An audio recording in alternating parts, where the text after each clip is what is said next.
Korean politics has been swept up in controversy, with the parties going head-to-head over an illegal political funding scandal. We should consider whether the New Politics Alliance for Democracy has the right to criticize our party's political corruption. The ruling party is blaming the opposition party even though they are the ones who have received illegal political funds. This is a ridiculous situation. The situation led to the Korean Prime Minister announcing his resignation, as his name was included in the list of recipients. The situation has become a head-on confrontation between the ruling and the opposition parties. Other important policy issues, including the domestic economy, have been pushed aside.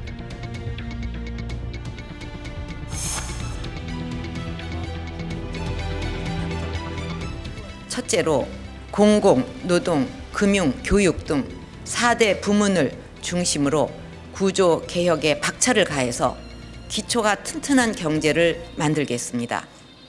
국민 여러분, 경제혁신의 두 번째 실천 전략은 경제의 역동성을 회복하는 것입니다. 이를 위해 우선 창조 경제를 전국, 전 산업으로 확산시켜 새로운 바람을 불어넣을 것입니다. 경제혁신의 세 번째 실천 전략은 내수 확대를 통해 우리 경제를 내수와 수출이 균형을 이루는 경제로 만드는 것입니다. The Park Geun-hye administration expressed strong will to revitalize the economy and improve livelihoods as it entered its third year. It is crucial that it does not miss the golden time for reforms amid scandals and by-elections. On today's Upfront, we conduct an in-depth analysis of Korean politics and seek solutions. Welcome to Upfront. This is your host, Kim Byung-ju. Lee Hae-woon is a name that has excited many Koreans, particularly those who have their eyes on centrist politics. As an economist by training, a former lawmaker, and also previous Supreme Council member for the ruling conservative Saenuri Party, Dr. Lee Hae-woon, in fact, has been the voice for balance and center in what we know as increasingly polarizing Korean politics. So for that reason, we are very excited to have her in studio asking her questions about some of the most pressing political as well as economic policy questions of our time. And we'll also ask her what she has been up to outside of politics at a new job since the beginning of this year. And that's all coming up in this program, Upfront. Dr. Lee, so excited to have you here. Thank you so much. 그러면 바로 여쭤보고 싶었던 내용들을 바로 여쭤보도록 하겠습니다. 네. 우선 5월 2일 날 여당과 야당이 그동안 아주 중요한 이슈로 추진해오던 공무원연금 개혁안에 대해서 합의를 봤는데, 물론 이게 앞으로 남아있는 절차도 많이 있고 그렇지만 우선 지금 시점에서 전 의원님 보시기에는 그 합의에 대해서 어떻게 생각하시는지, 쉽지 않은 이슈라고 생각합니다만 짧게 좀 말씀 주시겠습니까? 합의를 이뤄낸 거는 굉장히 환영할 일이라고 생각합니다. 쉽지 않은 일이었고, 하지만 이제 좀 아쉬웠던 점은 기왕이면 이렇게 어려운 일이었고 또 한 번 더 연금 개혁을 하기는 어려운 일 아니겠습니까? 그러면은 좀 더 이제 재정 절감을 더 이루는 쪽으로 갔으면 좋았을 텐데, 그리고 국민연금과의 그 차이를 좀 줄이는 그런 구조 개혁을 이루는 쪽으로 갔더라면 더 좋았을 텐데 하는 아쉬움은 있습니다. 정치 자체가 그런데 어떤 사람들은 왜 일종의 컴프로마이즈라고 그러고 중간에서 만나야 된다고 그러는데 그 점에서 보시기에도 여전히 그런 아쉬움은 상당하다고 봐야 되나요? 조금 있죠. 왜냐하면 더 내는 게 한 10% 정도까지 올라갔으면 하는 게 당초에 국민들의 바람 아니었습니까? 그렇죠. 근데 이제 그게 9%에서 멈췄고, 이제 덜 받는 부분이 1.5% 정도까지는 내려와야 어떻게 보면은 이게 지속 가능하다라는 게 전문가들이 아니었는데, 그게 1.9%인 현행에서 1.7% 정도까지 내려오는 거에서 그친 점, 1.5%까지는 내려와야 이게 이제 재정이 지속 가능하다라는 전문가들이 아니었는데 1.7% 정도에서 멈춰버렸기 때문에 여전히 재정 적자는 계속될 수밖에 없는 그 점이 좀 아쉬운, 어떻게 보면 미완의 개혁으로 끝나버리지 않았나 하는 그런 아쉬운 점은 좀 있죠. 하지만 그럼에도 불구하고 개혁이 불발로 끝나지 않고 어찌됐거나 간에 개혁을 이뤄냈다는 것은 상당히 높이 평가할 만은 하죠. 그 다음으로 재미있는 보시기에는 지금 굉장히 중요한 이슈가 사실은 어쩔 수 없이 4월 29일 날 진행되었던 네. 재보궐 선거인 것 같습니다. 4개의 선거구에서 진행이 되었고 그 결과는 어떻게 보면 뭐 많은 사람들이 놀랐다고 봐야 될까요? 여당의 압승으로 끝났다고 보는데 전 의원님 보시기에는 어떠셨어요? 관전평이라고나 할까요? 사실 저는 이제 새누리당이 이길 거라고는 봤습니다. 네. 많은 분들이 뭐 성완종 리스트가 파문이 있었고 그렇죠. 여러 가지 이제 뭐 악재들이 있었습니다. 뭐 전 총리께서 좀 뭐 거짓말 파문도 있었고 그렇죠. 그렇기 때문에 새누리당이 불리하지 않겠느냐. 그리고 각종 여론조사도 야당이 유리한 걸로 네. 발표가 되고 네. 끝났습니다. 왜냐하면 선거 일주일 전까지는 성완종 리스트 때문에? 여론조사가 네. 발표되는 것이 금지되는 기간이 있지 않습니까? 네네네. 그래서 마지막 여론조사는 야당이 유리한 걸로 발표되고 일주일간 여론조사 발표가 없이 네네. 그리고 이제 선거가 있었기 때문에 다들 야당이 이기지 않겠느냐 이렇게 보실 때도 그랬었죠. 저는 그랬었죠. 방송에 나가서 그렇지 않을 겁니다. 새누리당이 이길 겁니다. 이렇게 그럼 말씀을 국민들이 이렇게 일종의 밸런싱을 한다는 우리나라 국민들이 그런 경향이 있기 때문에 그렇게 생각하셨던 건가요? 왜 그런가? 왜 막판에 뭐 영어 표현을 하면 언더독이라 그러면 네. 우리 국민들은 보통 이 밸런스를 맞추신다고들 믿고 있잖아요. 그렇다기보다는 지역 일꾼을 뽑는 선거이고 1년짜리 국회의원이기 때문에 네. 지금 야당이 얘기하는 정권 심판론에 국민들이 많은 귀를 기울일 거라고 생각하지 않았고요. 네네. 그다음에 이제 그 야당이 보면 선거를 치르는 전략이나 이런 부분이 국민들의 마음을 많이 못 얻고 있다고 생각했기 때문에 여당이 갖고 가는 선거 전략이 국민들의 마음에 네. 많이 와 닿는 그런 전략들이 많았습니다. 지역구 중심으로. 예. 그다음에 중앙 정치 대신에. 예, 지역 일꾼론, 그다음에 지역에 맞는 공약 이런 부분들이 맞았습니다. 왜냐하면 야당은 뭐 최저임금을 지금 5,580원짜리를 뭐 10,000원으로 가져가겠다든지 그렇죠. 네. 이런 여러 가지 굉장히 국민들 마음과는 거리가 먼 공약들이 국민들하고는 현재 민생과는 전혀 거리가 멀다. 네. 이런 생각에서 저는 성공하기 어려울 것이다. 이런 생각을 했었는데 제 예상보다도 더 훨씬 압승을 했습니다. 새누리당이.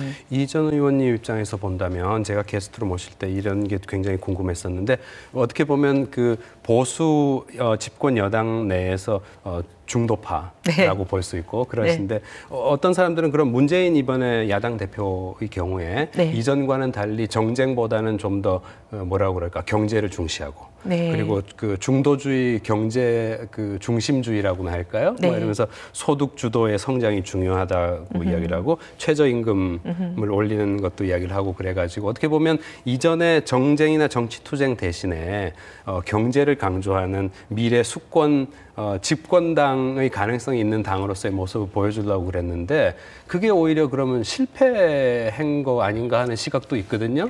근데 구호와 실제가 맞지 않았던 거죠.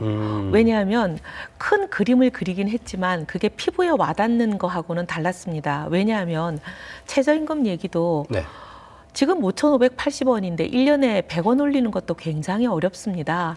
직전 연도에 얼마였는지를 생각해 보면 1년에 100원 올리는 것도 얼마나 어려운 일인지 국민들이 다 알고 있는데 그게 갑자기 2배가 된다는 게 10,000원이 된다는 게 이게 가능이나 한 얘기입니까? 현실성 면에서. 현실성이 하나도 없는 어떻게 보면 뜬구름 잡는 얘기를 하고 계시는 거거든요. 그런 얘기를 해가지고는 지금 국민들이 누구도 거기에 마음을 주지는 않습니다. 그럼 여권에서 보시기에는 그 야권의 그러한 정책 라인 같은 거를 분명히 그렇게 비판하실 수 있긴 하겠네요. 네네. 그럼 그거 관련해 가지고 우리 저기 이 전 의원님의 브랜드라고나 할까요? 그 중요한 이슈인 그 경제 문제에 대해서 뭐 경제 민주화라든지 그런 쪽으로 지금 논의를 약간 돌려볼까 하는데 우선 초이노믹스. 말이 많죠. 그리고 특히 많은 사람들이 좀 그 뭐라 그럴까 결과물이 빨리 나오기를 바랬고 어떻게 보면 최경환 부총리 입장에서도 보면은 결과물을 빨리 보여주겠다는 의지도 상당히 강했던 것 같고 그래서 뭐 실망도 많은데 이 전 의원님 입장에서 보기에는 초이노믹스를 어떻게 평가를 하실런지요? 좀 방향이 좀 아쉽습니다. 지금 우리 경제의 문제는 보면 수출과 내수 두 개를 놓고 보면 수출은 이제 우리 GDP의 한 4분의 3 정도가 수출로 벌어온다고 해도 과언이 아닐 만큼 우리 경제는 수출 중심의 경제이긴 하거든요. 그런데 수출은 크게 문제가 없습니다. 그렇죠. 예, 예. 수출은 2013년에 비해서 14년만 보더라도 오히려 증가율이 높았어요. 네. 근데 이제 우리 경제의 지금 이제 문제가 되고 있는 부분은 내수 부분이에요. 우리 국내에서 소비하는 부분이 문제를 일으키기 때문에 우리 경제 전체를 이제 끌어내리고 있는 그런 상황이거든요. 그렇죠. 그러면 이 내수를 진작을 시켜야지 우리 경제의 문제가 해결이 되는 거 아니겠습니까? 그렇죠. 그럼 내수라는 거는 뭐냐? 우리 국민들이 지금 주머니를 열어서 우리 물건을 사지 못하는 문제인데 네. 우리 국민들의 대부분이 어디에서 문제가 생기냐면 아주 잘 사는 고소득층들이 문제가 아니라 네. 중산층과 서민층의 주머니가 비어서 주머니를 열지 못하기 때문이거든요. 그래서 최 부총리 입장에서는 지금 재정 지출을 확대하고 금리도 좀 내려라 중앙은행에다가 그래가지고 뭔가 빨리 그 경제 성장률이 이렇게 점점 떨어지고 있는데 뭔가 이렇게 빨리 올려보겠다고 하신 거 아니에요? 그렇게 하셨는데 이제 네. 소위 말하면 금리를 내리는 부분만 하더라도 네. 금리를 내리게 되니까 어떤 일이 생기냐면 전월세난이 온 거잖아요. 가계빚이 올라가고. 예, 네네. 전월세난이 오게 되면 무슨 일이 생기냐? 전셋집을 놓는 집주인 입장에서는 네. 은행에 돈을 넣어놓는 게 오히려 물가 상승률보다 이자가 더 낮아가지고 네네. 실질적으로는 마이너스가 되는 거 아닙니까? 그렇죠, 그렇죠. 손해보는 일이 되는 거죠. 그러면 누가 전세를 놓고 있겠습니까? 오히려 월세로 돌리는 게 더 이득이 되지요. 그러니까 전세를 놓지 않고 월세로 바꾸는 일이 더 가속화돼서 지금 뭐 월세 비중이 절반을 넘어서지 않았습니까? 그렇죠. 전세보다 월세가 많아졌습니다. 네네. 그러다 보니까 전세는 품귀 현상이 일어나고 그래서 사람들이 전세가 없어지니까 빚을 내서 집을 사는 현상이 더 많아지게 되지 않습니까? 근데 어떻게 보면 초이노믹스 입장에서 보는 시각에 따라 다를 수는 있겠으나 결국 그 국민들이 일반 국민들이 대출을 해서 집을 사라고 한 게 초이노믹스의 그 방향이었던 거죠. 네네. 그러니까 그렇게 대출을 해서 집을 네. 사게 되고 전월세 값이 오르게 되면 돈을 쓸 여력이 있을까요, 없을까요? 중산층 서민 입장에서는 오히려 빚이 더 늘어났고 네. 그다음에 전월세 값이 올라서 더 집값 때문에 지출해야 되는 돈이 더 늘어나게 되면 그렇죠. 오히려 소비 여력이 줄어듭니다. 소비 여력을 늘려주는 게 지금 더 필요한 일이고 네. 그렇게 해야만 내수가 진작이 되는데 네네. 오히려 내수 진작에 거꾸로 가는 일이 생겨나는 거죠. 내수 여력을 더 줄이는 일만 하신 거예요. 그러니 경제가 활성화되기가 어렵고 거꾸로 경제가 더 어려워지는 거죠. 그러면 지금 정부 입장에서 보면은 그 내수 여력의 문제가 너무나 중요하긴 하지만 또 어떻게 보면 아직도 완전히 정리가 되지 않은 그 건설업계 또 은행 부채도 있고 그러니까 그쪽에서의 하드랜딩을 피하기 위해서 소비자의 스pen딩도 중요하나 건설업계의 어려운 상황도 함께 고려한 것이 그럼 초이노믹스라고 봐야 될까요? 건설업계를 고려하신 거죠. 네. 중산층 서민을 고려하신 게 아니라 건설업계에는 도움이 될지 모르겠지만 거의 국민의 절대 다수에 해당하는 중산층 서민들의 주머니는 비게 되는 거죠. 그러니 네. 내수가 진작이 되지 않고 오히려 내수가 침체되는 결과를 가져왔기 때문에 경제 전반은 지금 오히려 더 가라앉는 그런 결과를 가져오지요. 그러면은 이전 의원님 입장에서 보면은 초이노믹스 대신에 네. 사실은 향후에라도 우리가 방향을 바꾼다거나 네. 기본적인 그리고 그 강조하는 포인트를 바꾼다 한다면은 내수 확대를 위한 쪽으로 가야 된다고 말씀하시는 네, 거죠. 네. 그렇다면은 그러면 정도의 문제일 수는 있겠으나 문재인 대표가 말씀하시는 방향은 문재인 대표가 틀리지 않습니다. 네. 근데 이제 문재인 대표가 방향은 틀리지 않았지만 네. 너무 이제 허황되게 목표나 이런 것들을 숫자가 과하게 잡으신 문제였다는? 거. 아니 이제 너무 진폭을 크게 잡으신 거고 허황된 목표를 잡으신 거죠. 그러면 복지를 조금 더 늘리고 향후에 그다음에 소득을 좀 더 늘릴 수 있는 방향으로 정도를 좀 어느 정도 말이 되는 쪽으로 가면은 복지를 된다는 늘리자는 말씀이시나요? 얘기가 아니고 네. 이제 지금 보면 왜 이제 내수가 진작이 안 되냐면요. 네네. 수출로 많은 돈을 지금 벌어오잖아요. 네. 수출 대기업이. 그렇죠. 근데 이 벌어온 수출의 열매가 성장의 과실이 수출 대기업과 일부 계층에게만 국한돼 있고 그렇죠, 이게 그렇죠. 대다수의 중산층 서민에게로 내려오지 않는 그렇죠. 이 부분이 문제인 거거든요. 네네. 과거는 수출 대기업만 열심히 지원해주면 수출로 벌어 들어온 게 중소기업에게로 하청기업에게로 또 우리 근로자들에게로 이게 열매가 골고루 내려왔기 때문에 온 경제가 그렇죠. 골고루 온기가 왔잖아요. 그리고 대기업에서도 수출이 잘 되면 사람들도 고용하고 예. 젊은이들도 더 많이 일을 하고 이 소위 말하는 낙수 효과가 온 경제에 골고루 온기가 가는 게 그렇죠. 선순환이 됐었는데 이제는 이 낙수 효과가 실종이 되면서 네. 소위 말하면 이제 경제의 보일러가 이게 고장이 난 거잖아요. 그래서 경제의 보일러를 뚫어주는 보일러 공사를 해야 된다는 거죠. 네. 예. 그러면 구체적으로 조금 더 제가 프레스를 해보고 싶은데 이 포인트로 네.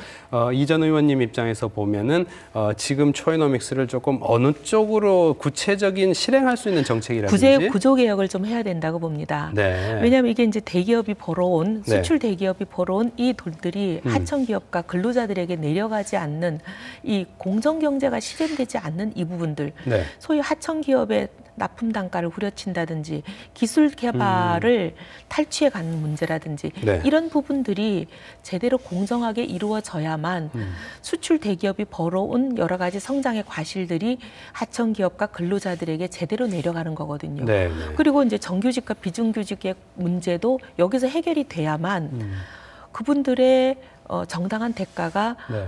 임금으로 또 그리고 각종 배당으로 모두 다 이게 온 경제 주체에게 골고루 돌아가지 않겠습니까? 그러면 혹시 그 문제에 관련해서는 야당이 주장하듯이 아니면 노조에서 주장하듯이 비정규직을 더 정규직으로 많이 전환을 해야 된다고 생각하시는지 아니면 비정규직 더 급한 문제는 비정규직의 급여를 더 올린다든지 그런 쪽인가요? 어떻게 똑같은 될까요? 일을 하는 사람에 대해서는 네. 똑같은 임금은 줘야죠. 예를 들면 지금 뭐 자동차 바퀴를 오른쪽 바퀴는 정규직 근로자가 달고 왼쪽 네. 바퀴는 비정규직 근로자가 그렇죠. 단다면 네. 지금 대기업의 경우에 정규직 근로자 임금을 100이라고 놓고 보면 네. 비정규직 근로자의 임금은 63.6밖에 안 되거든요. 똑같은 일을 하는데도 한 사람은 정규직이라는 이유로 100을 받고 네. 한 사람은 비정규직이라는 이유로 63.6밖에 안 받는다면 네. 똑같은 일을 하는 경우에는 이 두 사람의 임금의 차이는 없어야 되잖아요. 그러면 그 이런 부분들은 노동시장의 해결이 돼야죠. 이중 구조를 해결을 하려면 우선 그러면 노조화되어 있는 정규직 분야에 계시는 분들의 임금을 좀 양보를 해야 될까요? 그런 쉽지 부분들은 않지만, 네. 어쨌든 저기 노조화되어 있는 부분들의 그 부분 따지기 전에 네. 이 비정규직의 문제부터 해결이 돼야죠. 네. 그러면 그 마지막으로 간단히 그 다른 주제로 넘어가기 전에 이 4대 개혁 문제 있지 않습니까? 네네. 노동과 공공, 금융, 교육. 네네. 그 지금 일단 공공 부분에서는 공무원 연금 개혁이 어느 정도 첫 발을 내지는 뭐 상당히 중요한 한 발자국을 뗐다고 볼 수 있는데 나머지 이 개혁 문제, 4대 개혁이라는 것이 방향이 제대로 잡혀 있는 것인지 이것들이 과연 이전 의원님이 말씀하시는 우리 경제의 활력을 회복하는 데 있어서 가장 중요한 방향으로 맞춰져 있다고 볼 수 있습니까? 예, 근데 이제 저는 중요한 것은 모든 것을 다 하겠다고 하는 것은 어느 것도 안 하겠다는 것과 마찬가지입니다. 네. 지금 이 4대 개혁이 어느 한 정부 임기 내에 할 수 있는 게 아니거든요. 예를 들면 우리 노동개혁 하나만 보더라도 네. 사실 가장 힘이 세다고 하는 집권 1년 차에도 할 수 있는 개혁이 아닙니다. 그리고 사실 공공개혁 하나만 하더라도 어떤 정부도 집권 1년 차에 시작해가지고 5년 안에 마무리하기가 어려운 개혁 아니겠습니까? 네네. 근데 지금 박근혜 정부는 임기 전환점, 반환점을 이미 돌았습니다. 네네. 그렇잖아요. 네네. 근데 지금 시작해가지고 이게 남은 임기 안에 가능이나 할지 다들 걱정이 많잖아요. 그러면 대통령제부터 사실은 중임으로 선택과- 바꿔야 되나요? 아니요, 사실 선택과 집중입니다. 이 모든 것을 다 하겠다고 나섰다가는 모든 것을 다 못할 가능성이 있기 때문에 우선순위를 두어서 선택과 집중하는 것이 가장 중요하다고 봅니다. 사실 저는 공공부문 개혁부터 네네. 먼저 선택과 집중을 하는 것이 좋지 않겠나 이렇게 생각을 하는 거죠. 그렇군요. 네. 아무래도 이 대화가 몇 시간을 가야 될 것 같은데 우리가 그 시간이 제한되어 있다 보니까 커버해야 될 주제들이 너무 많네요. 또 한 가지 꼭 여쭤보고 싶은 사항이 우리 지금 핫 이슈니까 네. 그 성완종 스캔들 관해서 여쭤보고 네. 싶은데요. 그냥 그 늘 하는 이야기 말고 네.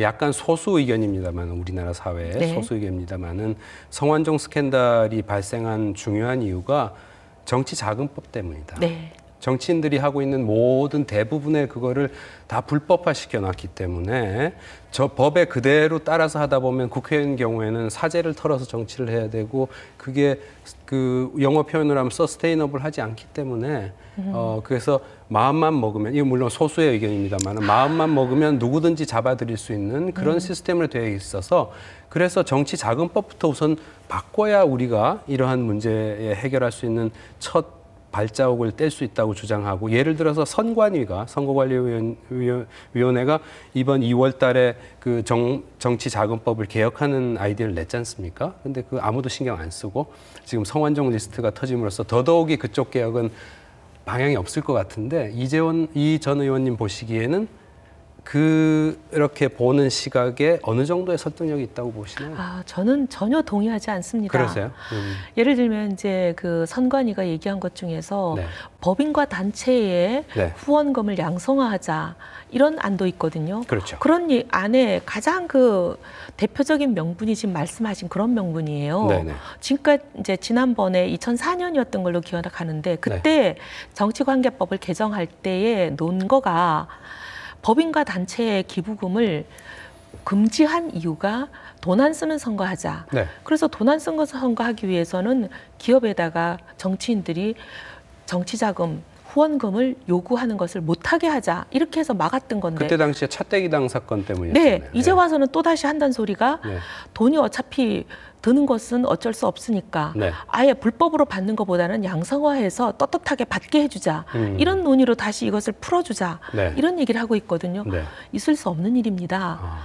돈 드는 선거를 하지 않게 하기 위해서 그것을 금지했던 건데 이제 와서 어차피 돈은 드는 거니까 그냥 양성화해서 받게 해주자. 이게 말이 됩니까? 그 예를 들어서 왜 돈 국회의원들 쓰는 선거를 합니까?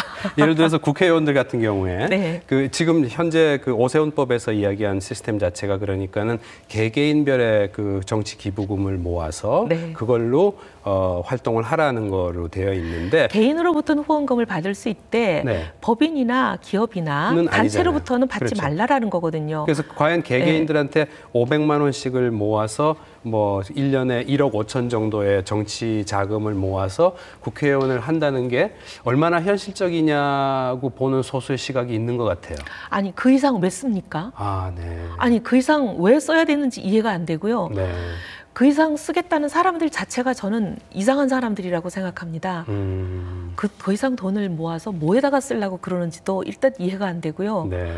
정말 기가 막힌 것은 기업으로부터 돈을 받게 하면 네네. 그 기업들은 그럼 얼마나 많은 정치인들의 그 부당한 요구에 시달리며 기업이 제대로 돈이 돌아가겠습니까?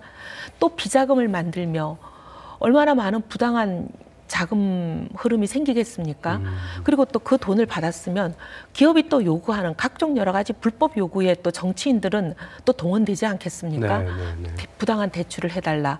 또는 기업이 한 여러 가지 불법적인 일들을 묵인해달라. 결국 옛날로 돌아간다는. 옛날로 돌아가는 거죠. 정경유착이 왜 문제가 되고 그것을 끊기 위해서 이런 그렇죠. 정치관계법을 예. 만들었는데 이제 다시 정경유착을 공개적으로 공공연하게 합법적으로 하게 만들어주는 법을 만들라는 거 아니겠습니까? 혹시나 선관위가 주장한 대로 네. 선관위가 전체적으로 돈을 모아서 나눠주는 걸로 하는 방안에 대해서는 어떻게 생각하시나요? 기업이나 단체들로부터. 왜 기업이 정치인들에게 돈을 내야 됩니까? 네. 저는 그게 이해가 안 됩니다. 네. 정말 진짜 근데 의원님께서 왜 대한민국의 정치 시계가 거꾸로 가는지 이해를 못 하겠어요. 네. 꼭 여쭤보고 싶었던 이유가 의원님께서 의정 활동을 오래 하셨고 네. 그래서 그 현장에서의 감각이 어떤 것인지 그리고 그 현재 있는 오세훈법과 현장의 현실이 얼마나 갭이 있는 건지를 꼭 여쭤보고 싶었는데 의원님께서 말씀하신 거는 그런 갭은 우리가 노력을 통해서 계속 메꿔 나가야 되는 거고 그게 그다지 중요한 건 아니라고 말씀하셨습니다. 가장 필요한 것은 돈안 유권자들과 쓰는 정치. 예. 예를 들면 이제 뭐 제가 이런 얘기하면 또 얼마나 비난을 받을지 모르겠지만 현실적으로 있는 것은 뭐 네. 언론이든 유권자들이든 정치인들에게 밥을 사기를 원하고 네. 정치인들로부터 뭐 여러 가지 이제 그런 그렇죠. 음성적인 것을 원하거든요. 네네. 그런 것부터 끊어야 됩니다. 그래야 정치인들이 돈을 안 쓰는 정치를 할 수 있는 거죠. 네. 그거부터 끊는 게 중요한 거지 왜 정치인들이 돈 쓰는 구조를 만들어 주려고 하는지 저는 이해가 안 됩니다. 결국 그래서 이런 성완종 스캔들이라든지 뭐 이전에는 우리가 뭐 박연차 씨도 있었고 뭐 그 이전엔 정태수 씨도 있었고 뭐 그랬습니다만은 결국 이런 케이스를 통해서 우리가 계속 그 뭐라 그럴까요? 발전해가는 조금씩 조금씩 돈을 안 쓰는 정치를 만드는 것이 우리가 나아갈 방향이지 네. 돈 쓰는 정치를 하도록 해주면서 그 돈을 조달할 수 있는 구조를 만들어주는 게 우리가 나아갈 방향은 아니라고 생각합니다. 그렇구나.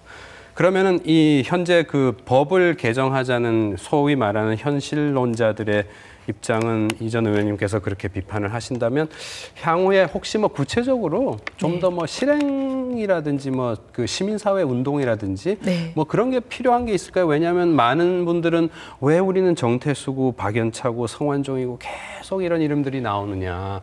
공급 면에서 물론 그렇게 돈을 주려고 하는 그런 사람들이 있어서 저는 왜 그렇다고 생각하냐면 이번 성완종 리스트도요. 또 뭐 선거 재보궐선거 결과에 따라서 이걸 엄단하고 가지 않을까 봐 걱정입니다. 어쨌든 이런 일이 생겼을 때 성역 없이 대통령과 누가 가깝고 뭐냐 그런 걸로 성역을 두지 말고 모든 사람을 철저히 수사해서 일벌백계 해야만 이 일이 근절이 되지 대통령과 가깝다고 봐주고 누가 실세라고 봐주기 시작하면 일은 절대 근절되지 않습니다. 잘 알겠습니다. 이것도 지금 저기 더 대화가 더 많이 필요한 주제인 것 같은데. Well, I guess we have to wrap up our first part of a discussion here. We have discussed the many different issues here, including by-election results, as well as the recent agreement between the ruling party and an opposition about the reform about government employees' pension. And also we have covered the big issue of campaign finance reform here. But we will continue on in our second part of our discussion, asking Dr. Lee about the questions about what she has been up to at her new job, heading a different organization. And we'll talk also about the history and what Korea can do with regard to the Japan question right after this.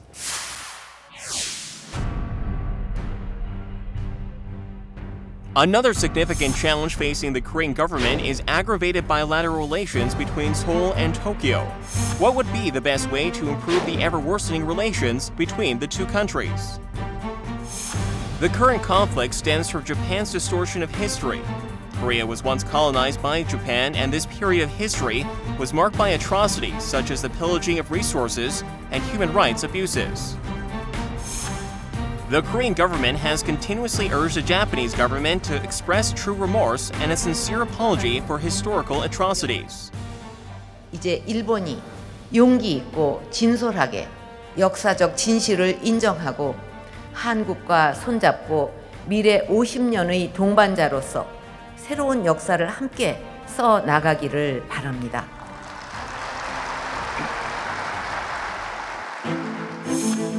During Japanese Prime Minister Abe's visit to the U.S., commemorating the 70th anniversary of the end of World War II, Abe made a speech at a joint meeting of the U.S. Congress, which Korea had hoped to include a sincere apology.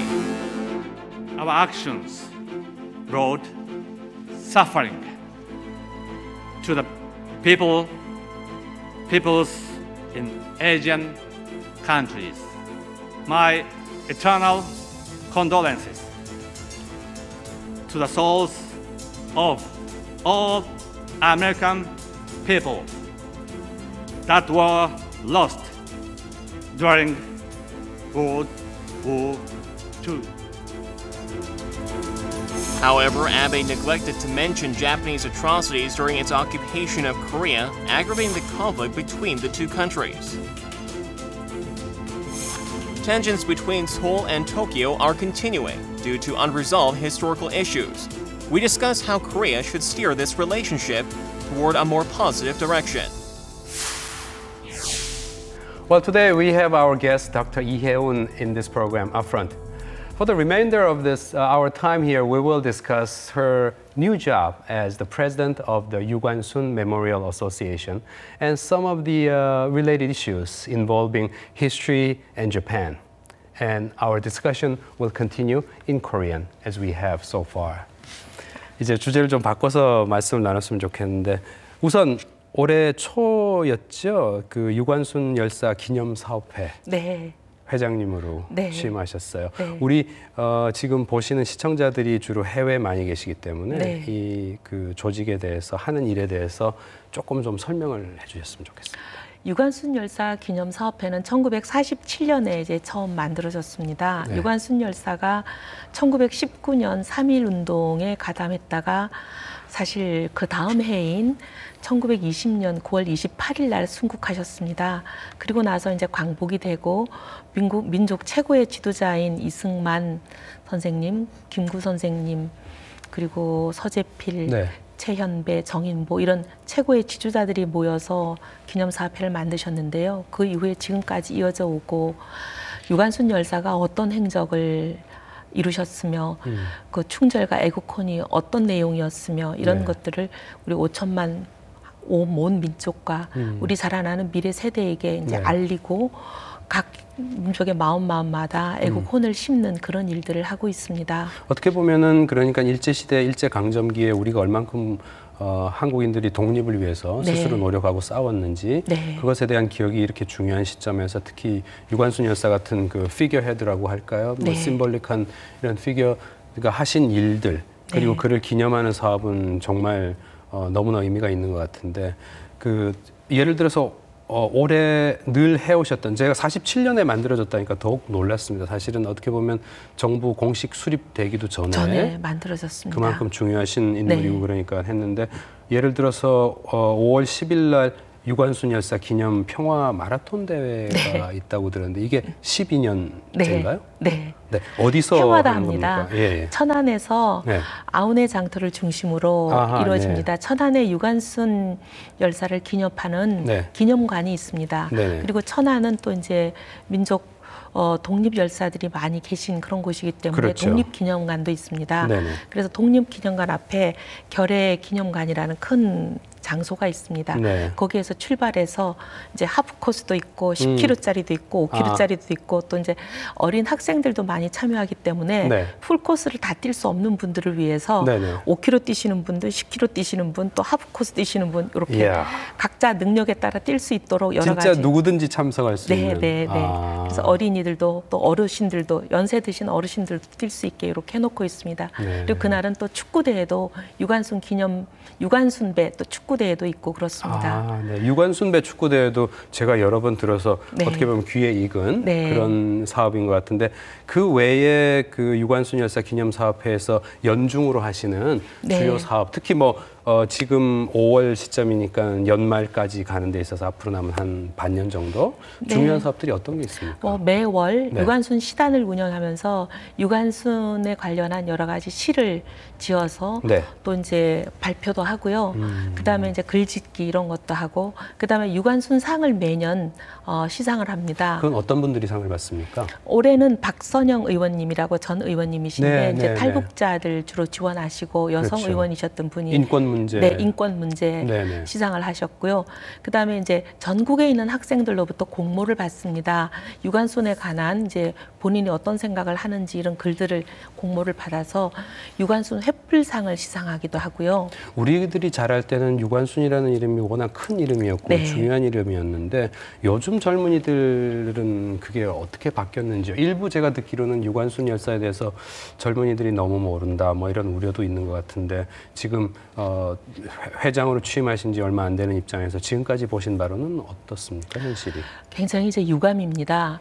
저희가 역사 교과서가 총 8종이 있습니다. 근데 그 8종 중에서 본문에 제대로 유관순 열사에 대한 행적을 기록해서 가르치고 있는 곳은 한 곳밖에 없고요. 그렇습니까? 예, 사실 이제 올 3월에 새로 교과서가 바뀌기 전까지 작년까지는 사실 유관순 열사 함자조차 거론이 안 된 곳이 4곳이나 됐습니다.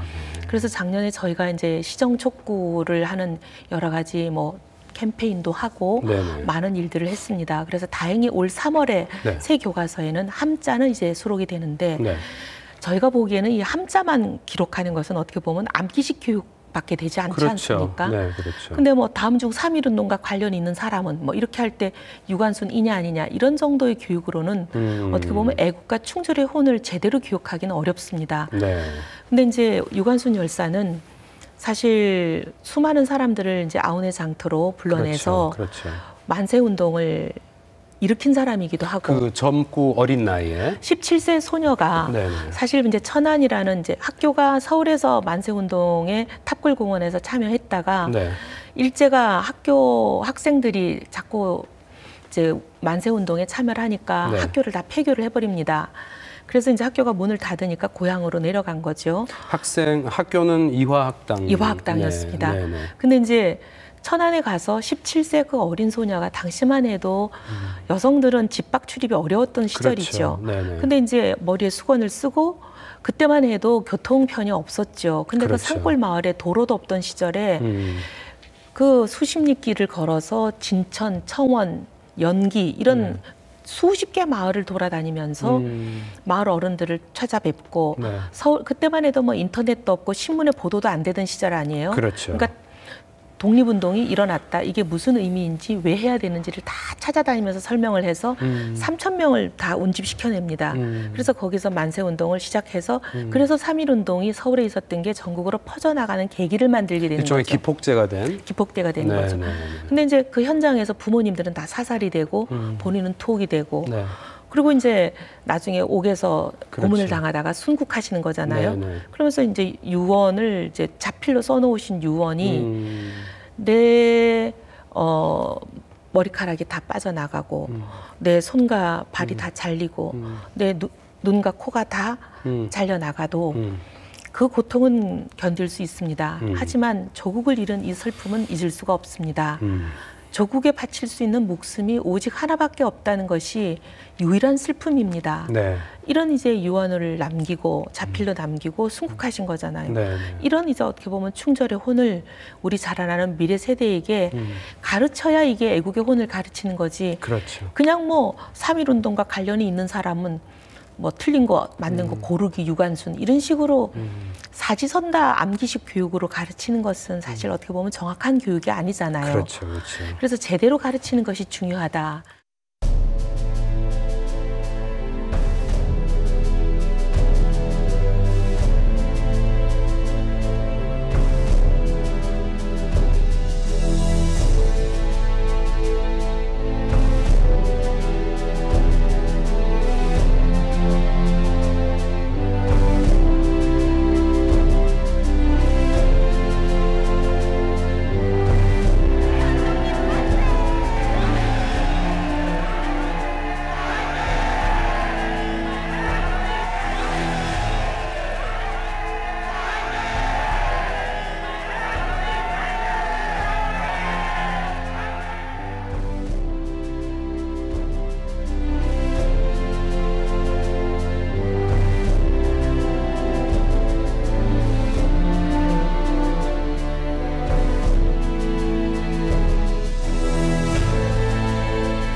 교과서에서 좀 더 상세히 기술하는 문제가 있고 네. 그 외에 또 뭐 좀 추진하고 싶으신 유관순 열사를 좀 더 제대로 기억하기 위해서 지금 이제 보면 있을까요? 대통령 헌화를 받질 못해요. 아, 네네. 3.1운동은 어떻게 보면은 항일 독립투쟁 중에서 가장 상징적인 의의가 있고 임시정부 수립에 이제 단초가 됐기 때문이기도 하고 네, 네.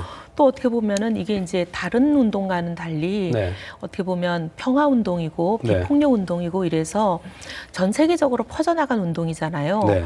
중국의 5.4 운동, 인도의 무저항, 간디의 무저항 운동에 그렇죠. 사실 어떻게 보면 본이 된 운동이기 때문에 굉장히 중요한 전 세계적으로도 평화운동의 의의가 큰 운동이라 유일하게 국경절로 지키는 우리가 국경절로 지키는 운동이잖아요. 3.1절이. 3.1절이죠. 네, 근데 이 3.1절 관련된 사람들 중에서 다른 분들은 다 대통령 그렇죠. 헌화를 받으시는데 예. 3.1 운동의 꽃이라고 할 수 있는 유관순 열사는 대통령 헌화를 못 받고 계세요. 그게 지금 우리가 이야기하는 역사적인 무슨 조사나 뭐 그런 바탕을 해서 이게 랭크인가? 클래스피케이션 identification이 건국훈장의 있는 추서가 되어 네. 있는데 62년에 예. 추서가 될 때 아마 당시는 이제 우리나라 문화상 사회적인 정서가 여성에 대한 뭐 홀대 그런 어린 것과 소녀였고. 예, 어린 소녀였고 뭐 또 유족이 다 그때 당시 아우네 장터에서 사살돼서 사망하고 네네. 그러다 보니까 좀 그러지 않았나 하는데 네. 그런 관련이 돼서 지금 대통령 헌화를 못 받고 계세요. 그럼 그 60년대에 정해진 그것을 이제 바꾸셔야 되는데 거군요. 예. 이제 그거 뭐 사실 지금 이제 네. 관계 기관에서는 네네. 꽃감 얘기를 하고 계세요. 1년에 한 번. 예산의 오는. 문제다. 아니, 1년에 한 번 뭐 꽃감 뭐 몇만 원인데. 네. 굉장히 답답한 상황이에요. 네. 그런 문제가 해결될 수 있다면 정말 신임 회장님으로서 큰 네. 의미 있는 네. 그게 되겠네요. 특히 아이들을 가진 부모 입장에서도 굉장히 중요한 이슈라는 생각이 들고 앞으로도 네. 유관순 열사 기념 사업회에서 많은 활동을 해 나가야 될 필요가 있을 것 같습니다. 시간 제한상 좀 더 큰 질문을 여쭤보지 않을 수가 없는데 네, 네. 한일 관계를 네. 여쭤봐야 될 것 같아요. 최근에 아베 총리가 미국에서 미국 의회에서 연설을 한 이후에 점점 더 말이 많지 않습니까? 네. 한일 관계 어떻게 풀어나가야 될까요? 뭐 한국 언론이나 뭐 이런 데서 늘 하는 이야기들은 있습니다만은 이제 좀 새로운 방향을 모색을 해야 되지 않나 하는 시각도 좀 있는 것 같은데. 사실 뭐 이제 가장 중요한 건 이제 일본 정부와 아베 총리가 네. 진정한 사과를 해야 되는 건 당연하죠. 물론이죠. 네. 당연하지만 이제 마냥 이 과거사 문제에만 매달려서 과거사 문제가 해결되지 않으면 어떤 외교 관계도 한 발짝도 못 나간다라고 네. 우리가 하다가는 어떻게 보면은 이 한중일을 둘러싼 동북아 외교가 경랑 속에 휘말리고 있는 상황에서 잘못하면 자칫 고립을 자초할 가능성이 있을까 봐 많은 분들이 우려하고 계시는 거잖아요. 그러면 이제 이런 경우에 과거사 문제와 그 외에 다른 외교 문제를 네. 분리해서 투 트랙으로 가는 것도 방법이 아니냐. 요즘 이런 얘기들이 나오고 있는 것 같아요. 예를 들어서 이명박 정부 때 그 정보 교환 협정이었나요? 군사 네네. 정보를 서로 네네네. 공유하는 네. 그게 실패를 했는데 예를 들어서 이전 의원님 입장에서 보면 그런 거는 정부가 제대로 국민들을 설득해서 관철을 했었어야 된다고 생각하십니까? 글쎄요. 그 부분은 이제 특별사안이니까. 그렇게 또 뭐 딱 잘라 말하기는 네. 굉장히 어려운 일이긴 하지만 네네.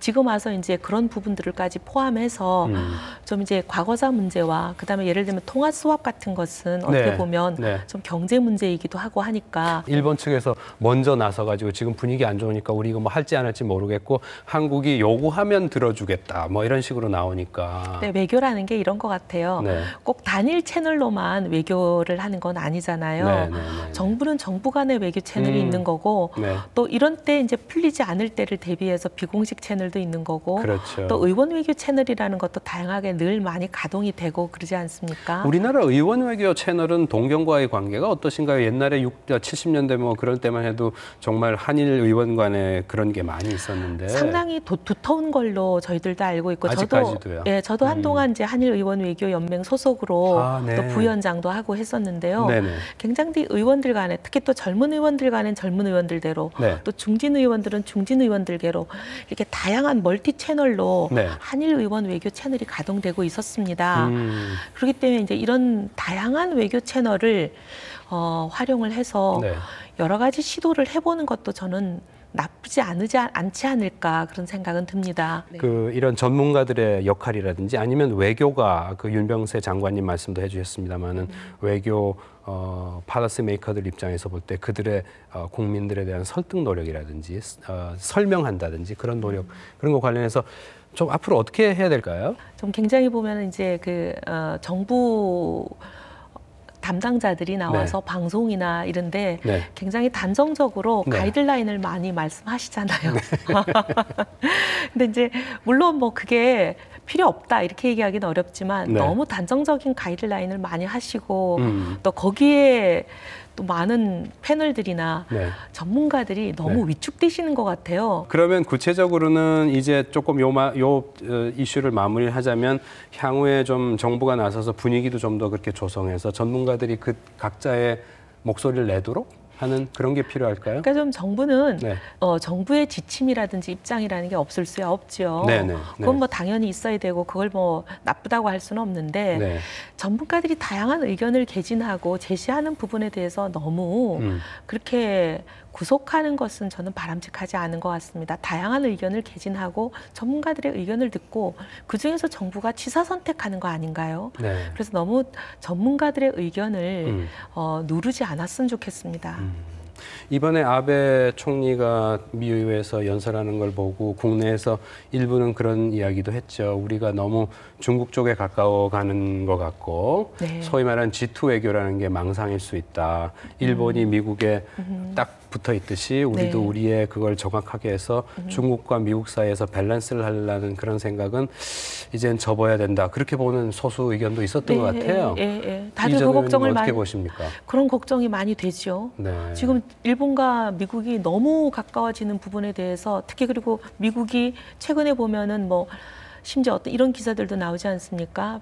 우리 박근혜 대통령에게 한일 정상회담을 열도록 압박할 것이다. 네, 그렇죠. 이런 기사들까지 지금 나오는 것은 상당히 우리가 신경 써서 들어야 될, 뭐 꼭 그렇게 되지는 않을 수도 있지만 어쨌든 그런 우려를 많은 사람이 한다는 것은 우리가 감안해야 될 그런 상황이라고 봅니다. 그렇군요. 네.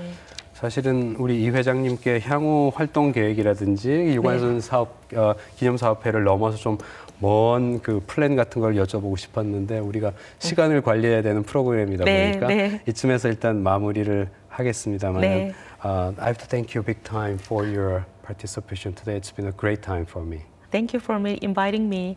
It's great honor for me to be here. Okay, we have to wrap up the program here. Big thanks to our very special guest, Dr. Lee Hae-un, the president of the Yu관sun Memorial Association. And very special thanks goes to our viewers who have joined us from all around the world. And certainly we hope you will come back to this program upfront. This has been Kim Byung-ju. Goodbye.